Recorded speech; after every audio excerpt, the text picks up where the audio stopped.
아침에 나로 주의 인자한 말씀을 듣게 하소서.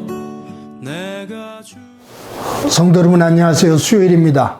오늘도 하나님의 사랑과 은혜가 여러분들의 삶의 자리 가운데 가득하기를 간절히 소망합니다. 말씀 한 곳 봅니다.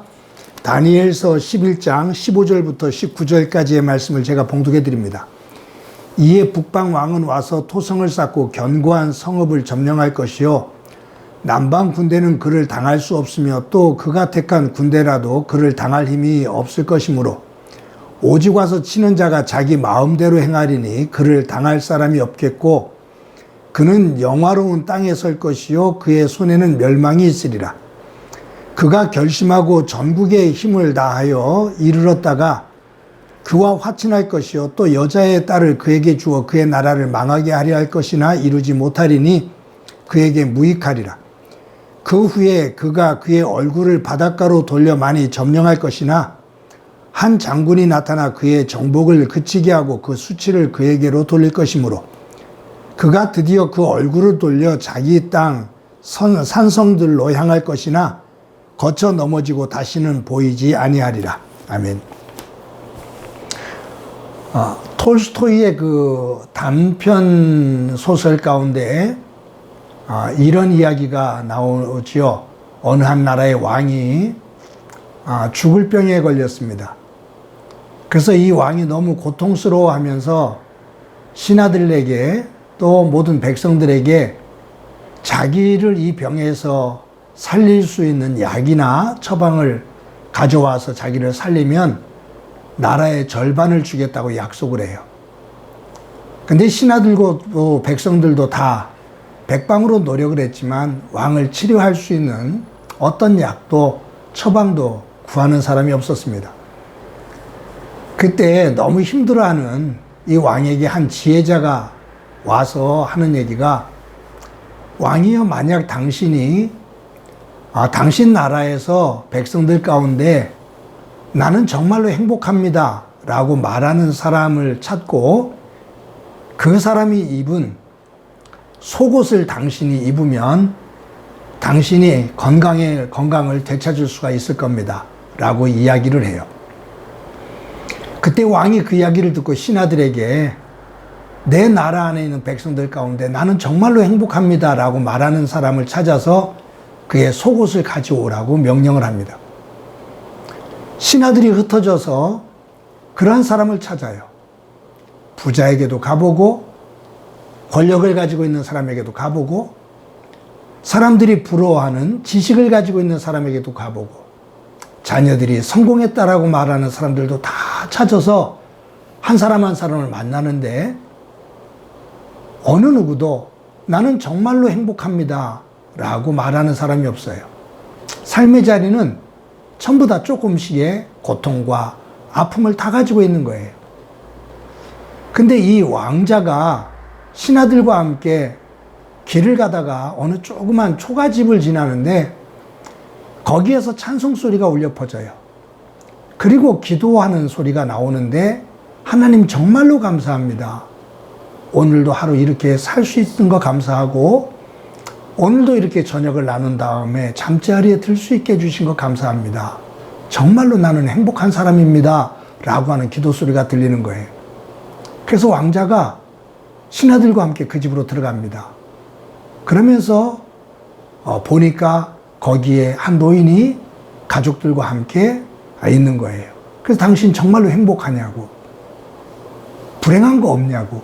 그랬더니 이 노인이 내 자녀들과 함께 내가 하루 종일 일을 하고 집에 와서 자녀들과 음식을 나누고 그리고 대화를 나눈 다음에 잠자리에 들 수 있는데 내가 이것 이상 더 이상 바랄 게 뭐가 있냐고, 나는 하나님 안에서 정말로 행복하다고 말합니다. 그때 왕자가 무릎을 탁 치면서 됐다, 이 사람의 속옷을 가져가면 되겠다 싶어서 자초지종을 말하고 당신의 속옷을 나에게 주면 내가 후한상을 당신에게 주겠다고 그렇게 말합니다. 그런데 이 노인이 난감해합니다.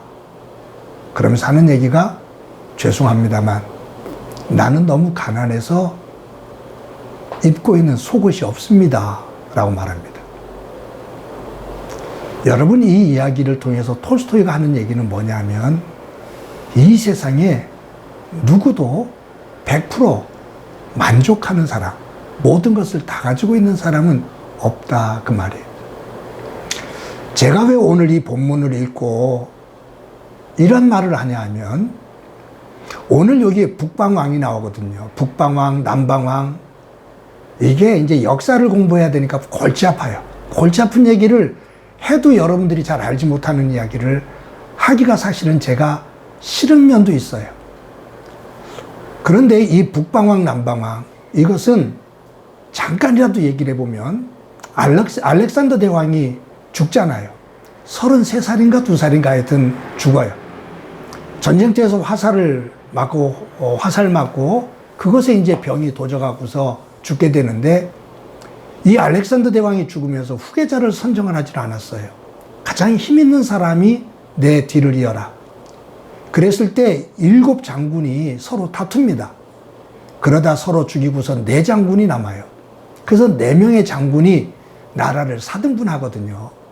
본토하고 저 터키 지역, 소아시아 지역하고 시리아 지역하고 애굽 지역하고 4수로 나눠요. 그런데 이게 참 못된 게, 알렉산더 대왕에게는 2 아들이 있었거든요. 그런데 이 나머지 4명의 장군이 그 알렉산더 대왕의 아들에게 이 왕권을 물려주지 않기 위해서 알렉산더 대왕의 2 아들을 비참하게 죽입니다. 그리고 알렉산더의 아내 왕비들도 죽입니다. 후환을 없앤다고. 그래서 이 4왕이 서로 다퉈요. 그 가운데 이 북방왕은 셀루커스, 시리아 지역이거든요. 여기에 왕입니다. 여러 차례 얘기하지만 안티오커스 에피판의 4세예요. 남방왕에게 밀리다가 어느 순간부터 힘을 가지고서 이제 득세를 합니다. 그러면서 남방왕을 쳐요. 그러면서 중동 지역을 전체를 호령하게 됩니다. 누구도 부러울 것이 없었던 거예요.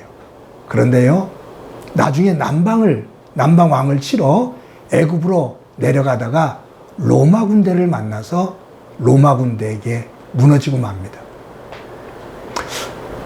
여러분, 역사에서 위대한 사람들, 영웅이라고 말하는 사람들이 많잖아요. 말했던 알렉산더 대왕, 나폴레옹, 징기스칸, 수없이 많은 영웅들이 있죠. 근데 그 영웅들이 한 시대를 호령했지만 행복할까요? 한결같이 비참하게 죽습니다. 알렉산더도, 칭기스칸도, 나폴레옹도, 아니 그 외에 우리가 알고 있는 전쟁에서의 승자들이 그의 삶의 마지막을 보면 참 허무하게 세상을 뜹니다. 오늘도 북방왕이 남방왕을 치고 호령을 하는데 한 장군이 등장해서 그를 꺾습니다. 로마가 등장하는 거예요. 이제 다니엘을 통해서 하나님께서 그러한 환상을 통해서 그 이후에 있는 400년 이후에 있을 일들에 대한 이야기를 말씀하고 계시는 거거든요. 오늘 이 말씀을 매듭 지으면서 여러분들에게 이 말씀을 드리려고요. 우리 가진 것 많지 않지만, 부족한 것 많지 않지만 하나님 안에서 우리가 가지고 있는 것, 그것을 소중히 여기며 오늘도 하나님 안에서 행복한 삶을 만들어 갈 수 있는 삶이 되기를 간절히 소망합니다. 행복할 수 있는 사람은 감사하는 사람입니다. 감사할 수 있는 사람이 행복합니다. 작은 것을 가지고도 감사할 수 있는 사람이 행복합니다. 함께 있을 수 있음에 감사하는 사람이 행복합니다. 오늘도 큰 것보다 작은 것을 가지고도 하나님 앞에 감사하며 행복한 하루의 삶을 만들어 나가 북방왕보다 더 행복한 모습으로 하나님 앞에 살아가는 저와 여러분이 되어지기를 간절히 소망합니다. 한번 기도합니다. 하나님, 오늘도 하나님 안에서 우리의 삶의 자리에 있는 것들을 헤아리고 그것을 감사하며 하나님 안에서 행복을 만들어가는 저희들이 되도록 은총 베풀어 주옵소서. 아무리 큰 것을 가지고도 항상 부족함을 느끼며 또한 원망과 불평이 우리 마음속에 쌓이면 그 많은 것을 가지고도 절대로 행복할 수가 없는데 작은 일에도 만족할 수 있는, 하나님 앞에 감사할 수 있는 진정한 행복의 사람 되게 하옵소서. 오늘도 그와 같은 지혜로운 삶을 살기를 원하며 예수님의 이름으로 기도드립니다. 아멘.